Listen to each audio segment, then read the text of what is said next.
আহা কি আনন্দ আকাশে বাতাসে। Welcome to the Tanguar House.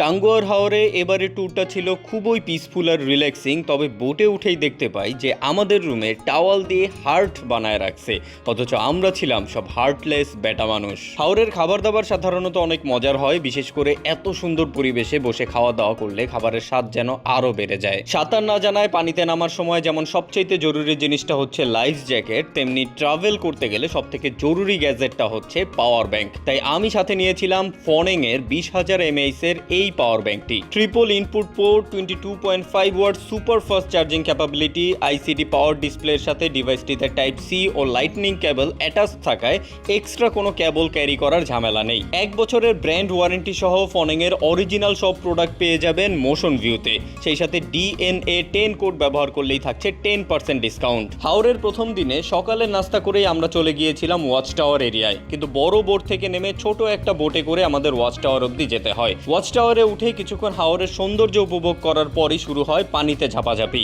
সেই সাথে পানিতে ভাসতে ভাসতেই 1 কাপ রং চা খাওয়ার অনুভূতিটা ছিল অসাধারণ। দুপুরের খাওয়া দাওয়ার পর বোট চলে আসে টেকের ঘাটে। এখানে জল থেকে উঠে আমরা চলে যাই স্থলের সব দর্শনীয় স্থানগুলো ভিজিট করতে। বোট থেকে নামলেই সামনে নীলাদ্রি লেক, যদিও এটাকে আমরা রেখে দেই বিকেলের জন্য। আপাতত বাইক ভাড়া করে আমরা চলে যাই বাকি যেসব দর্শনীয় স্থানগুলো আছে সেখানে। আমাদের বাইকার মামা প্রথমে আমাদেরকে নিয়ে যায় রাজাই ঝর্ণায়। ছোটখাটো একটা ঝর্ণা, তবে খুবই স্বচ্ছ আর ঠান্ডা পানি ছিল, সেই সাথে জায়গাটাও ছিল বেশ শান্ত আর স্নিগ্ধ। তারপর আমাদের গন্তব্য ছিল আরেকটা ছড়াতে, যেটার নাম হচ্ছে ভুলে গেছি। সেখানে আমরা দেখতে পাই একটা বাচ্চার হাতে একটা বাচ্চা বক পাখি। উড়ে যায় বকপক্ষী নামে একটা খুবই চমৎকার বাংলা নাটক থাকলেও আমার হাত থেকে বকপক্ষী উড়ে যায় নাই, কারণ এই বকপক্ষী উঠতেই পারে না। ফালতু কথা শোনার সময় আমার আছে। এরপর আমাদের গন্তব্য ছিল লাকমা ছড়াতে। বর্ষার সিজন থাকায় লাকমা ছড়ায় বেশ ভালোই পানি ছিল। ছড়ার মুখেই দেখতে পাই একটা বাচ্চা ছেলে পাথর ঘষে হার্ট শেপ বানিয়ে বিক্রি করছে, কিন্তু ব্যক্তিগত বউ বা প্রেমিকা না থাকায় পাথর দিয়ে তৈরি হার্টটা আর নেওয়া হলো না।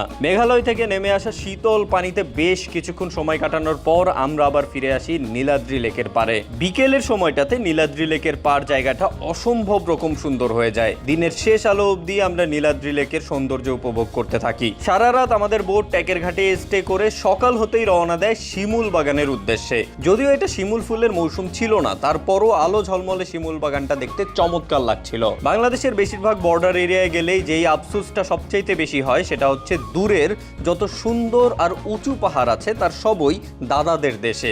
আমাদের ভাগে পড়েছে শুধু পাহাড়ের পাদদেশ। শিমুল বাগানের চ্যাপ্টার শেষ করে আবারও একটা বাইক নিয়ে আমরা চলে যাই বারিক্কা টিলায়। তারপর হাওরের শেষ গন্তব্যস্থল ছিল জাদুকাটা নদী। এখানেই আমরা দ্বিতীয়বারের মতো পানিতে নামার সুযোগ পাই। পাহাড় থেকে নেমে আসা স্বচ্ছ শীতল জাদুকাটা নদীর পানিতে ডুব দেবার সুযোগ আমরা এবারও মিস করি নাই, কিন্তু কোনো ফুটেজ নাই। জাদুকাটা নদীতে ঝাপাঝাপি শেষে আমাদের বোট সেদিকে চলতে শুরু করে যেখান থেকে আমাদের যাত্রা শুরু হয়েছিল।